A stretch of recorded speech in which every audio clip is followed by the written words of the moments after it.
The streets of Tottenham were unusually quiet that evening. A soft drizzle misted the windows of the Yusuf family's modest flat on Lansdowne Road. Inside, Sarah Yusuf sat at the kitchen table, reviewing her shift schedule at the care home.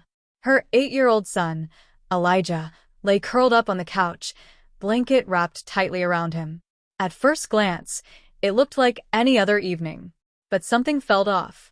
Elijah, a bright and active child with boundless energy, had been oddly quiet all day. He hadn't touched his favorite chicken tikka dinner, and his water bottle lay empty beside him, refilled 3 times already. His eyes appeared sunken, and there was a strange fruity scent on his breath. Sarah leaned closer. "Elijah, are you all right, love?" He blinked slowly and gave a small nod, but didn't speak. His skin felt clammy. Sarah stood up, heart beginning to race. She had read about warning signs in children with type 1 diabetes, something Elijah had been diagnosed with a year earlier. It was something they managed well, until now. She reached for his glucose monitor. The screen blinked and displayed a dangerously high reading. A chill swept through her.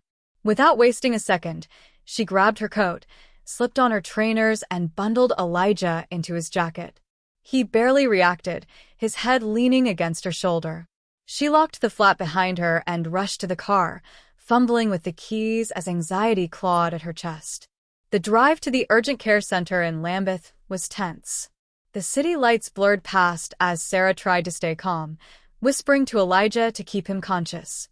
"Elijah, talk to me, darling. Just a bit longer." No reply.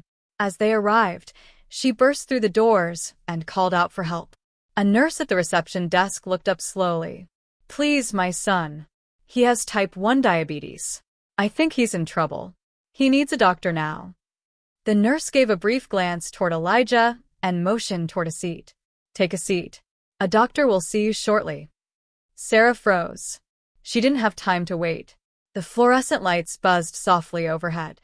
Sarah sat rigid in the plastic waiting chair, her arms still wrapped tightly around Elijah's weakening body. His head now lolled against her chest, his breathing shallow and uneven. She looked up again. The receptionist hadn't moved. Sarah stood, voice trembling with urgency. "Please. He's diabetic. He could be in DKA. This isn't something you can cue like it's a cold." The nurse glanced over, her tone remaining indifferent. "There are patients ahead of you. If it's that urgent, you should have gone straight to A and E." Sarah blinked in disbelief. Elijah stirred in her arms, barely. She fought to steady her voice. "If I drive across the city again, he might not make it. Please. Just get anyone who understands what diabetic ketoacidosis is." There was no reply. No movement. Only a silent clock ticking behind the glass screen. Sarah lowered her eyes to Elijah's face. His lips were beginning to dry, and his skin had taken on a pale, waxy hue. A strange smell lingered, sweet, acidic. She recognized it now. It was the same scent she had read about in online forums. The same scent described by other parents who had lost their children to DKA because help came too late. Something inside her snapped. She stood again, her voice loud and forceful. "Either someone sees him now, or I walk into that corridor and start opening doors myself." The room went quiet. A door at the far end opened, and a young doctor stepped out, scanning the room. "Is this about the diabetic child?" Sarah nodded vigorously, tears in her eyes. "Follow me." The examination room was small and cold, the clinical light harsh on Elijah's tired face. The young doctor, clearly newly qualified, began asking routine questions while checking Elijah's vitals. When was his last insulin dose? "This morning." He seemed fine until late afternoon. "And food?" "He didn't eat much today." The doctor frowned as he read the glucose monitor. "His blood sugar's in the high 20s. Ketones are critical. We need to act fast." He reached for his phone and called through to the hospital's pediatric emergency unit. "Prep for DKA. Severe case. 8-year-old male. Will need a bed ready within 10. Sarah felt a moment of relief. Someone was finally listening.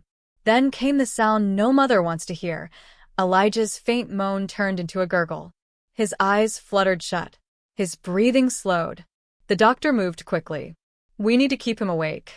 Miss Yusuf, talk to him. Elijah, Sarah whispered, shaking his shoulders gently. Mummy's here. You're safe, sweetheart. He didn't respond.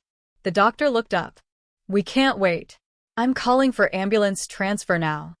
Within minutes, the ambulance arrived, flashing blue and white through the narrow Tottenham lanes.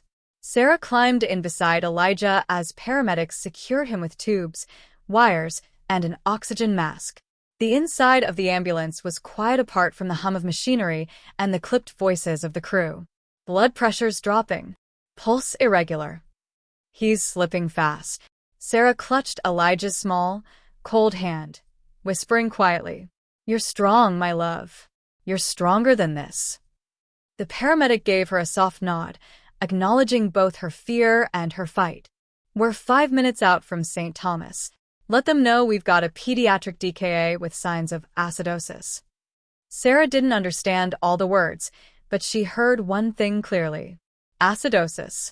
It meant his body was turning against itself. It meant the insulin was gone, and his organs were struggling to keep functioning. And they were running out of time. As they pulled into the ambulance bay, hospital staff were already waiting. A flurry of motion followed. Elijah was rushed down a corridor lined with bright white walls and echoing footsteps. Sarah tried to keep up, but a nurse gently stopped her. Wait here, love. The doctors need space to work. She was left standing alone, her hands shaking. The white corridor swallowed her child. Minutes felt like hours. Eventually, a doctor approached. We're stabilizing him now. It was close. His blood had high acid levels, and he was severely dehydrated.